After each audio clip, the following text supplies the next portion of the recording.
Siamo qui a commentare l'incommentabile, perché veramente è stata una figuraccia nel vero senso della parola, una prestazione super deludente sotto tanti punti di vista, e lo facciamo lo stesso perché è giusto anche parlarne, anche se oggi bisognerebbe dire stiamo zitti che è meglio, però è giusto parlarne, quindi lo faccio con Jesse. Ciao Jesse, come stai? Ciao Ale, bene dai. No, però, bene non puoi dirmi che stai bene. Bene, però l'Udinese mi ha un po' rovinato la domenica. Meno male che c'è stata l'Under 17 che ci ha sollevato un po' il morale. Sì, perché se no, se ci basiamo su la prima squadra siamo messi male, però c'ho anche con me qua Max che dopo mi aiuterà nella disamina, però do prima la parola a Jesse perché parliamo veramente di tutto quello che ci aspettavamo di non vedere, perché era un Udinese che doveva fare la partita, un Udinese che giocava con tutto il rispetto del mondo contro una squadra già retrocessa, contro una squadra di giocatori che molti dei quali non faranno la Serie A il prossimo anno, ma non perché magari restano a Monza, vanno via ma non troveranno contratti in squadre di Serie A il prossimo anno, quindi una squadra con tutto il rispetto del mondo notevolmente più scarsa dell'Udinese come valore, nonostante l'Udinese avesse gli mancasse tutto giusto, ma vedendo i 22 in campo l'Udinese era una, due, forse 2 spanne e mezzo superiori al Monza, quindi ci si aspettava un Udinese aggressivo, un Udinese che provava, no? Era un po' quello che aveva detto Rooney, cioè vogliamo provare a dare una gioia ai tifosi, quindi un Udinese arrembante, un Udinese che cercava di fare la partita, invece non, con un Monza anche molto remissivo, un Monza che si era già arreso, si era già messo chiuso dietro, Monza che non ha fatto niente. Monza ha fatto il compitino e gli è riuscito bene, quindi complimenti a Nesta perché ha detto in una situazione di emergenza, di crisi in quale siamo, facciamo il compitino, ogni tanto ci andrà bene, e oggi per loro ieri è stato così, quindi una prestazione bruttissima nel primo tempo, fa dei cambi che dopo li andiamo a commentare, prende il gol Caprari regolare e non c'è stata reazione. Cioè è servito Luca che si è inventato un gol strepitoso, se no non ci sarebbe stata reazione, sarebbe finito 1-0. Quindi Jesse, siamo qui a commentare veramente un Udinese spenta, inspiegabile, che è la prima squadra nel 2025 che regala 3 punti al Monza. Non è possibile. Sì, diciamo che c'è poco da aggiungere a quello che già hai detto tu in maniera giusta e insindacabile. La prestazione è stata veramente imbarazzante sotto tutti i punti di vista, sin dall'inizio, sin dalla formazione, ma col Monza, ultimo in classifica, in condizioni disperate, una squadra che non poteva quasi circolare in campo, ti presenti con 6 centrocampisti, con un solo attaccante, ma di cosa stiamo parlando? Cioè veramente ieri, sin dall'inizio io ho visto questo andazzo, ho visto anche poca cattiveria da parte della squadra. Il primo tempo l'Udinese ha avuto qualche occasione, ma poco cattiva sotto porta, non c'è stata quella Solé è determinazione. quello che l'ha avuta più pericolosa. Solé, o si sganciava Solé o non c'era nessuno che si prendeva l'iniziativa di fare qualcosa. Nella ripresa poi pensavo già di aver visto il peggio nel primo tempo, invece abbiamo visto ancora una situazione peggiore nel secondo tempo, dove appunto i cambi non hanno portato beneficio, anzi, e abbiamo preso 2 gol da una squadra che non sanno neanche loro come hanno fatto a fare 2 gol sinceramente, perché un gol di spallina, no? Come fai alla tedesca, e poi quel gol nel finale con Keita Balde che tutto solo la mette dentro al centro dell'area, quindi veramente io credo che abbiamo toccato il fondo. Sul banco degli imputati finiscono tutti, dall'allenatore ai giocatori, e non si può fare queste figure davanti al proprio pubblico contro una squadra, lo ripeto, ultima in classifica e che non vinceva da chissà quanto tempo, quindi veramente deludenti. Andiamo un po' a sviscerare alcuni temi. Il primo è la formazione, ritorna Lucca. Ok, né Lucca né Davis avevano 90 minuti nelle gambe, però magari ci si aspettava una soluzione un po' più aggressiva, quindi vedere giocare magari Kerbravo dal primo minuto, anche se era comunque 2 punte, cioè provare un qualcosa, no Max? E invece abbiamo visto, no, questa proposizione del 3-6-1 che non funziona, perché da un mese ormai che giochiamo con questo 3-6-1 e non funziona, perché non c'è stata una partita, se non quella col Bologna, dove io do più demeriti al Bologna che meriti all'Udinese, in cui questo 3-6-1 è riuscito a dare una parvenza di pericolosità offensiva. E poi dopo arriviamo al caso clou, no? La curva chiama Sanchez, sì. Rooney ci risponde, mette prima Iker Bravo, 10 minuti dopo mette Pafundi. Diciamo che non c'è nulla di personale, ha detto Nani, però qualcosa c'è. Sì Ale, cominciamo a parlare del modulo, un 3-6-1 che non funziona come giustamente hai detto tu. Hai costruito diciamo quelle che sono le fortune che poi hai avuto nel corso del campionato su un modulo che è il 4-4-2, è chiaro, magari sicuramente avendo a disposizione Tobeno o altri giocatori che sicuramente rendevano possibile lo schieramento in campo secondo questa logica. È un 3-6-1 che purtroppo non funziona contro un Monza in una partita che alla vigilia diciamo, ci dava modo di avere tutt'altra aspettativa, perché comunque era un Monza che non vinceva dall'8ª giornata contro l'Hellas Verona, era un Monza, come avete giustamente detto voi, già aritmeticamente retrocesso, ed è chiaro che la mentalità diciamo, vincente doveva venire dal punto di vista dei bianconeri, mentalità che purtroppo non c'è stata perché l'atteggiamento diciamo, che abbiamo avuto modo di vedere in campo non è stato per niente all'altezza, soprattutto da parte di alcuni giocatori, anzi faremo prima da un certo punto di vista a dire chi invece ha avuto una mentalità un po' più vincente, mi verrebbe da dire Luca, sì, che sicuramente è entrato con la volontà di ritrovare un gol che mancava già da diverso tempo e chiaramente l'ha trovato, un gol che probabilmente mancava all'attaccante bianconero più per una soddisfazione personale che diciamo per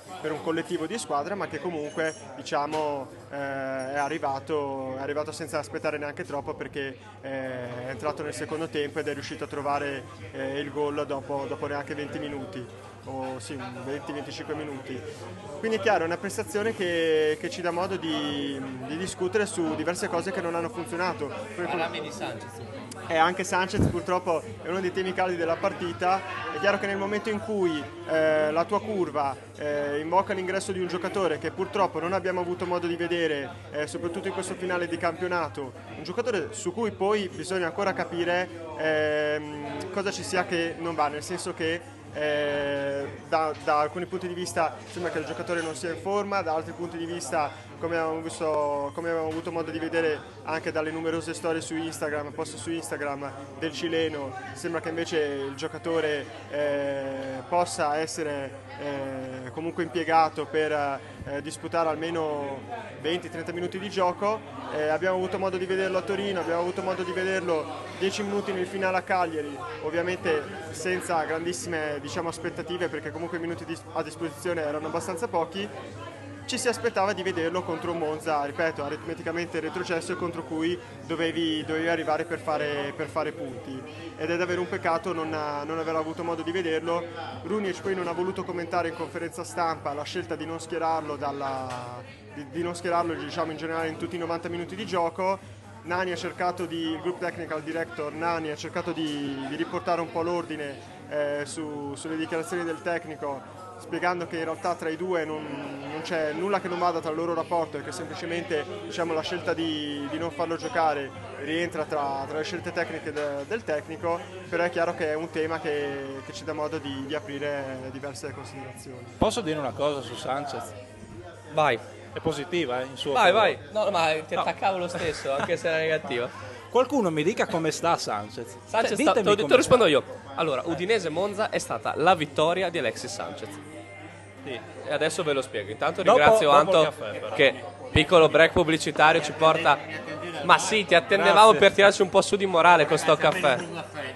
Almeno un buon caffè, perché un buon caffè, perché per il resto non so che cosa c'è da dire. No, non lo so. Guarda, in questi casi è meglio star zitti, giusto? Sì, ma io dico solo una cosa, un po' di rispetto per i tifosi, per la gente che va allo stadio comunque, nonostante tutto. Ieri si aspettava almeno un po' di orgoglio, non lo so, sì, una cosa almeno per il pubblico. Poi che vinci perdi, però non così. Siamo proprio alla frutta. Fortunatamente i punti per la salvezza sono stati già fatti, altrimenti buonanotte. Quest'anno sì, ma tu che sei anche un punto di ritrovo pre-post partita dei tifosi, che aria si respirava? Delusione totale, partiti con la speranza di dire oggi sarà una bella partita, che almeno si farà un bel risultato, un bel gioco, tornati delusi totalmente, proprio di brutto proprio, perché non puoi commentare una sconfitta del genere, c'è poco da dire. Spogliatoio, allenatore, giocatori in campo che litigano fra di loro, c'è qualcosa di base proprio che non funziona più. Si è rotto un poco tutto l'organico sicuramente, però ormai è andata, sperando che ci sia qualcosa di meglio per l'anno prossimo. E esatto. sarò anche io un abbonato, per cui almeno vedremo un po' di giochi in più, dai. È quello, mancano 2 partite, è quello adesso il pensiero. Dai, ormai 2 ci togliamo sta stagione perché è iniziata molto bene ma sta finendo molto male purtroppo. Sì, il bello è quello che è iniziata molto bene, nonostante andava male, ma sta finendo peggio. Cioè, proprio nel peggiore dei modi. Mancano 2 partite, dai. Altre 2 sconfitte e finisce tutto quanto, va bene così. Poi se si fa qualche punto ben venga, ma la vedo dura. Io giocherei contro 2 squadre che hanno bisogno di punti, tutte e due. Sì. Non penso che li lasceranno all'Udinese. Bene, Sì. buona giornata e buon proseguo ragazzi. Grazie Anto, Grazie. gentilissimo come sempre. È stata una Sì, dicevamo di di Sanchez. Sanchez, è la vittoria di Sanchez, Jesse, secondo me, perché non sapremo mai adesso, magari lo sapremo quest'estate un po' realmente cosa è successo tra i due, tra Runic e Sanchez, perché è evidente che c'è qualcosa di personale, perché se no non si spiega questo comportamento né di uno né dell'altro. Però a livello generale dell'opinione pubblica chi esce come vittima? Alexis Sanchez, e Runic è il cattivo. Perché? Perché da una parte c'è un giocatore che si è comportato come doveva per ringraziarsi tutte le persone, e dall'altra c'è un allenatore che a livello comunicativo le ha sbagliate tutte. Su Sanchez a livello comunicativo le ha sbagliate tutte, anche a livello di gestione del giocatore, perché è chiaro che arriva infortunato, tutto quello che vuoi, e perde la preparazione, quindi arriva a dicembre, tutto quello che vuoi, però tu non me lo metti titolare col Como numero 9 a prendere palloni sotto la pioggia, perché così alimenti quelli che stanno dalla parte di Sanchez. Sanchez ha sempre rispettato le decisioni stando zitto. Dopo 4-5 mesi che stava bene, non aveva infortuni, semplicemente magari non aveva i 90 minuti nelle gambe, ma 20-25 minuti poteva giocarli. Col Monza poteva giocare, quindi lui cosa si è permesso di fare? Come ci ha detto prima Max, 2 storie su Instagram in cui diceva: io semplicemente, per chiunque stesse facendo, sai, speculazioni su come stia fisicamente, io sto bene, sono decisioni del mister, vanno rispettate. Quindi la decisione spetta al mister e il mister risponde: sì, la decisione spetta a me, per poi concludere col teatrino comunicativo obbrobrioso di ieri in conferenza stampa, dove si rifiuta di rispondere a una domanda. Allora, da quel punto di vista lì è la vittoria di Alexis Sanchez, acclamato dalla curva, non è entrato, nessuno voleva andare dai tifosi a fine partita, lui è andato lì a lanciare la maglia, cioè, allora io capisco tutto, però qua c'è un grande difetto secondo me dell'allenatore, che non ha dimostrato di saper gestire il campione. Perché Alexis Sanchez è un campione, vuoi o non vuoi è un campione. Se tu vuoi essere un allenatore che vuoi fare anche qualcosa di più della tua vita oltre che allenare l'Udinese, devi imparare a gestire i campioni, perché più sali il livello più Alexis Sanchez troverai, meno Zarraga, più Alexis Sanchez troverai, quindi dovrai essere sempre più bravo a gestire i campioni. Se tu al primo campione che hai in carriera succede questo patatrack, perché è facile aver Thauvin, con tutto il rispetto per Florian che è il leader tecnico di questa squadra, perché si vede, manca Thauvin da 2 mesi e facciamo schifo da 2 mesi, quindi si vede. Però tutto il rispetto per Thauvin non ha il carisma di Sanchez, e quindi è più facile da gestire. Gli dici: senti Florian, fai quello che vuoi, ti do la palla, numero 10 capitano, fai quello che vuoi, lui è contento, non si lamenta mai.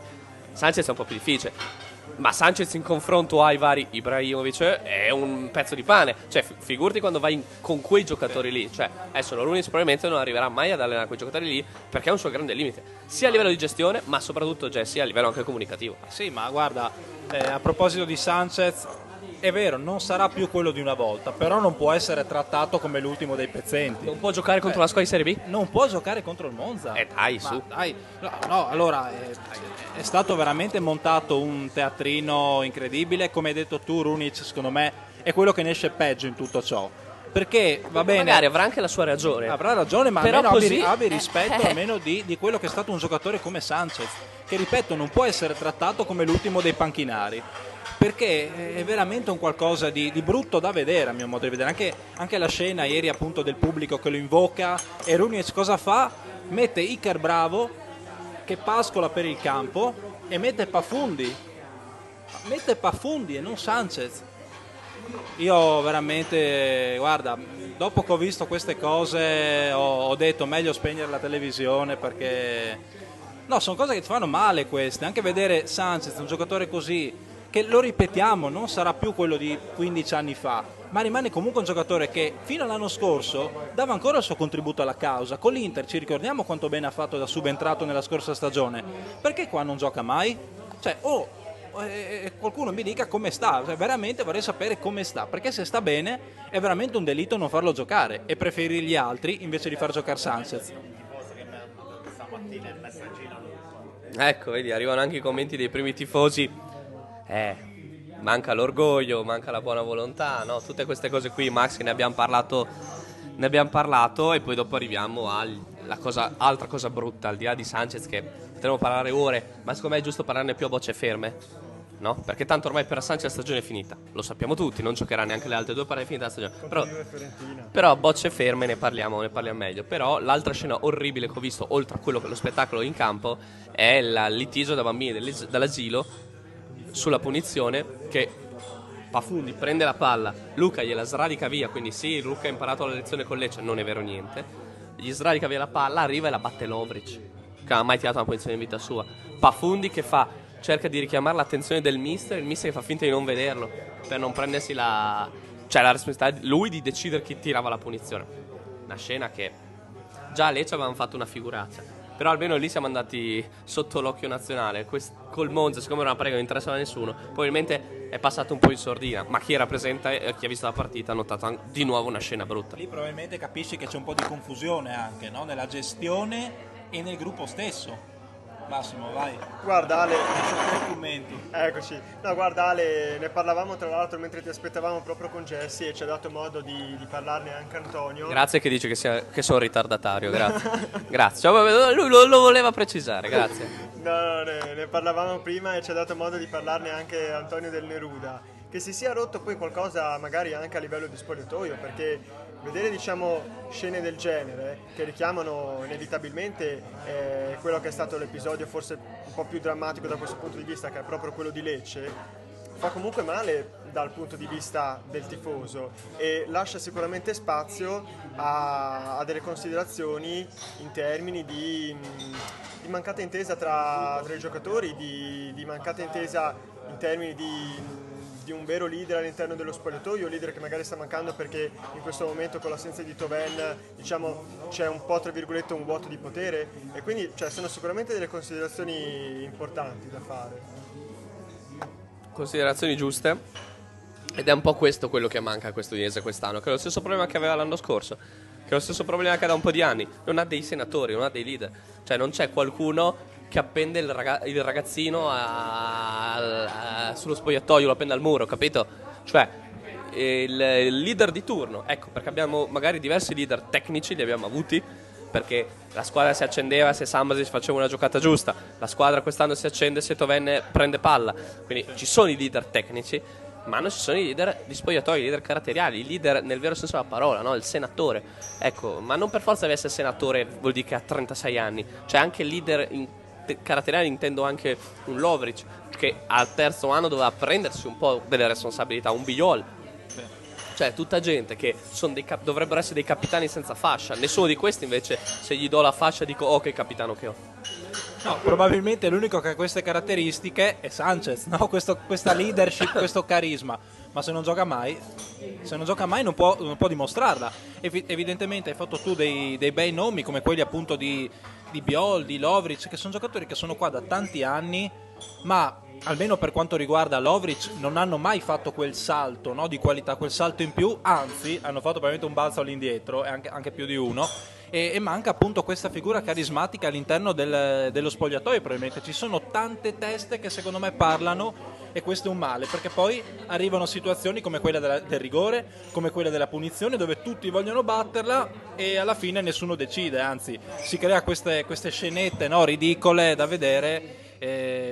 L'esempio lampante appunto è quello della punizione di ieri, con 3-4 giocatori che si contendevano questo pallone, alla fine sbuca Lovric, che era probabilmente il meno indicato a battere, ma lui ha parlato di questione di gerarchie da rispettare. E allora chi cavolo ha messo Lovric come primo nel tirare la punizione? Messo, sì. Anche lì stiamo parlando veramente di fantacalcio. Dai, cerchiamo di cercare di premiare qualcuno, anche se penso sapremo tutti chi sarà. Jesse, parti tu con il tuo migliore e il tuo peggiore di questa partita senza senso. Credo che oggi si va con l'Emplan per il migliore in campo, e ti direi Lucca, perché comunque dei cambi è stato l'unico che ha dato una svolta secondo me rispetto ad un Davis che ieri non mi è piaciuto, forse per la prima volta Davis Era anche un po' stanco. era un po' stanco, Due partite però, di fila che fa 80 minuti. sì, però poca cattiveria anche sotto porta. Luka invece ha dimostrato di avere quella cattiveria, con quel destro da posizione defilata ha spaccato la porta, ha sfiorato altri 2 gol con dei colpi di testa che sono usciti di un soffio, ha dato un impatto positivo secondo me all'interno del match. Per quanto riguarda i peggiori, veramente ci sarebbe l'abbondanza questa volta, potrei fare i nomi di tutti e per questo non faccio nessun nome di giocatore, ma questa volta la palma di peggiori in campo la do all'allenatore Kosta Runjic, perché ieri veramente ne abbiamo viste di ogni colore, insomma, dalla formazione difensiva contro un Monza che bastava attaccarlo e lo mandavi in difficoltà, perché il Monza veramente non usciva dalla propria metà campo se lo attaccavi. E Runjic si presenta con questo 3-6-1 senza mordenta alla fine, no? Con tante posizioni variabili in campo e nessuno che prende delle decisioni giuste all'interno poi delle zone che contano. Poi appunto la scenetta con Sanchez, che anche questa è stata una scenetta che abbiamo già ripercorso. Sanchez che non è entrato, ha fatto entrare Bravo e Pafundi, insomma male ieri l'allenatore, secondo me. Non mi sento di dare la colpa a un giocatore in particolare, perché potrei farti tanti nomi, e quindi vado sull'allenatore. Da uno che era arrivato qua con l'idea di fare un calcio propositivo, un calcio offensivo, io mi aspettavo di più. Non puoi perdere con l'ultima in classifica. Max. Allora, sì, come diceva giustamente Jesse, diventa molto difficile comunque scegliere effettivamente un migliore in campo. Visto che tu hai detto Luca, Jess, io ti direi... Allora, nota di merito forse per Solé, perché comunque... Paura.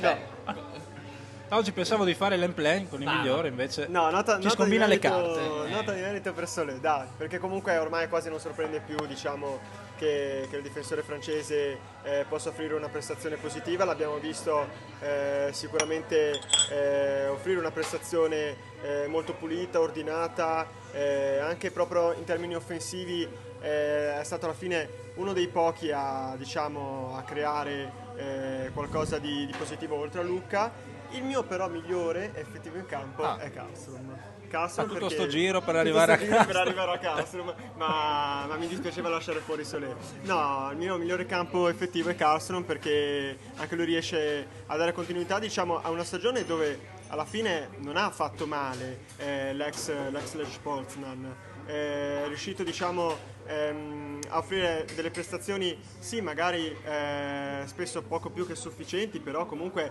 se andiamo ad analizzare anche la partita di ieri, si è reso protagonista per l'assist, diciamo, che poi ha portato al gol di Lucca, rischiando tra l'altro, come lo stesso Lucca, di ripetersi, perché sull'occasione del calcio d'angolo dove Lovric batte corto e Karlström mette in mezzo per Lucca, i due si stavano anche, diciamo, ripetendo per andare a trovare un altro gol. Purtroppo altro gol che non c'è stato, e partita che si è conclusa con il 2-1 per il Monza, però una prestazione molto positiva da parte di Karlström, che forse potrebbe proprio diventare, ritornando al discorso di prima, uno dei prossimi leader in spogliatoio, se continua a essere, diciamo, un punto di riferimento a centrocampo. Come peggiore purtroppo ce ne sono tantissimi, quindi tu hai detto Runjic, Jesse, e io ti direi probabilmente Zarraga, perché a centrocampo si fatica proprio a vedere nel corso della partita lo spagnolo. Purtroppo prestazione molto opaca da parte sua. Giocava la seconda da titolare dall'inizio del campionato circa, quindi era anche, diciamo, difficile aspettarsi una continuità rispetto a ciò che abbiamo visto a Cagliari, che è sicuramente una prestazione positiva anche di tutta la squadra, che però comunque lasciava spazio anche a diverse considerazioni su quelle che erano comunque state le lacune in termini di gioco. Quindi probabilmente come peggiore ti direi Zanaga. Io non faccio una papina incredibile, ma dico migliore Lucca, perché Sembrava una bomboletta di ossigeno appena entrato in campo. La squadra ha cominciato a respirare, improvvisamente a vedere soluzioni davanti, quindi bastava passare la Lucca, detta come l'ha detta. Quindi cercato, ricercato, ritrovato. È un gran gol quello che ha fatto, da grande centravanti, da grande numero 9. Pecca molto nell'aspetto caratteriale, vero, però è anche quello che lo rende così. Cioè Lucca è così forte perché ha questo carattere qua, perché ha questa voglia qua, che poi adesso deve solo smussare un pochettino per diventare furbo, solo per quello, perché se diventa furbo e mantiene questo carattere spacca tutto, perché prende meno ammonizioni, solo per quello. Cioè deve diventare furbo, a cercare di non fare quegli errori ingenui che lo portano all'ammonizione, come è successo col Monza, e salterà la Juve, solo per quello. Per il resto a me questo carattere di Lucca piace, quello che voglio vedere un attaccante così è un attaccante che fa la differenza e sposta gli equilibri, quindi non serve dire tanto altro. Peggiore, io potrei mettere tutta la squadra, potrei elencare veramente tutti, però volevo soffermarmi su alcuni giocatori, e tu hai fatto molto bene l'esempio di Zarraga, che non mi ero accorto che era sceso in campo, e io ti faccio l'esempio di Christensen, un giocatore che già dal linguaggio del corpo ha fatto capire che gli manca personalità, appunto. Cioè adesso dopo 2 anni lo possiamo dire, è un giocatore che non ha personalità. Aveva un gran potenziale, lo continua a avere, ma se non cresce in personalità rimane un giocatorino, perché tutte le volte tu ti aspetti il passaggio già col corpo rivolto verso la tua porta, vuol dire che non cercherai mai la soluzione in avanti, perché il tuo corpo ti porta già a fare il retropassaggio a Bio. Quante volte l'ha fatto? E con Ruic imbestialito, a un certo punto gli ha parlato anche in slavo, cioè gli ha detto anche in slavo, ti prego gioca avanti, ma non ha capito perché è danese, quindi a quel punto di vista lì, cioè, era impazzito per questa cosa. E se neanche col Monza, io capisco con l'Inter ti arriva a pressare Thuram, ti arriva a pressare Mkhitaryan, cominci a giocare semplice per non rischiare, ma se neanche col Monza hai semplicemente la decenza di aprire il corpo e servire il modesto, di aprire il corpo e servire Atta, allora vuol dire che ci sono dei limiti di personalità importanti, limiti per esempio che non ha Solé. Cioè Solé ogni volta sta lì tranquillo, aspetta, ti faccio esempio col suo alter ego, no? Sta lì, aspetta, sembra che la stia per perdere, in realtà tutto sotto controllo, appena si avvicina al giocatore sposta la palla e va avanti, porta palla, va a calcio. L'azione più precoce del primo tempo l'ha fatta Solé, con 1-2. Cioè allora non dico di avere la personalità di Solé, perché sennò saresti un campione, però almeno cavolo una personalità di giocare la palla avanti. Stesso discorso che faccia Pafundi. E chiudo, non lo metto tra i peggiori, però anche lui merita una menzione d'onore per aver fatto una prestazione negativa. Simone, sei forte, Simone, se tutti volevano che calciassi tu quella punizione lì, vuol dire perché c'hai le qualità per farlo. Però quando entri, siccome giochi 10 minuti, l'unico modo per metterti in mostra è fare il Simone Pafundi, cioè prendo palle e punto l'uomo. Se mi fai sempre il passaggetto all'indietro, il passaggetto orizzontale, non ti metti mai in mostra. Tu devi prendere palle e puntare l'uomo. Poi dopo cosa succede? Perdi palla, punti l'uomo 7 volte, la perdi 4, va bene, ma dopo un po', a forza di farlo, entri in un meccanismo che prendi e salti continuamente l'uomo. Io faccio l'esempio con un altro che non va messo a paragone con Pafundi, perché sono 2 giocatori che faranno 2 carriere completamente diverse e totalmente di un'altra categoria, però Lamine Yamal, no, ti faccio l'esempio di personalità. Cosa vuol dire? Lamine Yamal, da quando ha iniziato a giocare a calcio, a 15 anni, il Barcellona 2 anni fa, lui prendeva la palla e puntava l'uomo. Cioè nel classico un ragazzo di 17 anni prende palla, viene triplicato e salta 3 uomini. Ma perché? Perché è frutto di azioni che tu fai e ripeti fino a quando sei bambino. Ora, cosa ho detto? Vedi, anche il mio corpo ha detto smetti di dire cagate, sta zitto. Però questo confronto, dai, no, uno è un fenomeno, l'altro bisogna esatto. ancora capire se può fare il giocatore di Serie A. Io cosa ti ho detto? Sono 2 giocatori diversi. Io ti ho detto però la personalità è quella che conta. Cioè Simone, sei forte, secondo me c'hai le qualità da dimostrare di essere forte, però devi avere anche il coraggio di farle. Io quando entra a campo Pafundi mi aspetto che vada a prendersi palla, chiama palla, prende, si gira e punta all'uomo, prende, si gira e calcia in porta, dai 20 metri, calcia in porta. Sì, quasi che spacchi la partita. Ecco, quello mi aspetto di vedere, la cosa che voglio vedere da Iker Bravo, cioè questo mi manca da vedere da sti ragazzi, perché se tu entri e Runic ti dice mettiti lì e fai quelle 2 robe lì, e tu fai quelle 2 robe lì, Runic dice sei il mio giocatore da 10 minuti alla fine perché non voglio mettere Sanchez in campo. Ma come fai a fargli cambiare idea e a giocare di più? Facendo qualcosa che non ti chiede, e allora da un giocatore come Pafundi me lo aspetto, perché c'hai i mezzi per farlo, ce l'hai i mezzi per farlo. Questo dico. Detto questo, finiamo sta puntata che veramente prima che sia troppo tardi. prima che ci ripartiamo con un filone di critiche. Si gioca domenica, non si sa che ora, grazie a Lega Serie A. Quando lo scopriremo? Il giorno prima? Domani. Bene. Scopriremo domani, noi quindi ci diamo appuntamento lunedì, sempre con Chiacchiere da Bar, per parlare di una partita che si sarà giocata a qualche orario, però sappiamo che si gioca a Torino contro la Juve, almeno quello non dovrebbe cambiare. E penultimo appuntamento, quindi mi raccomando, se volete partecipare vi aspettiamo qui lunedì a Chiacchiere da Bar. Un saluto. Saluto.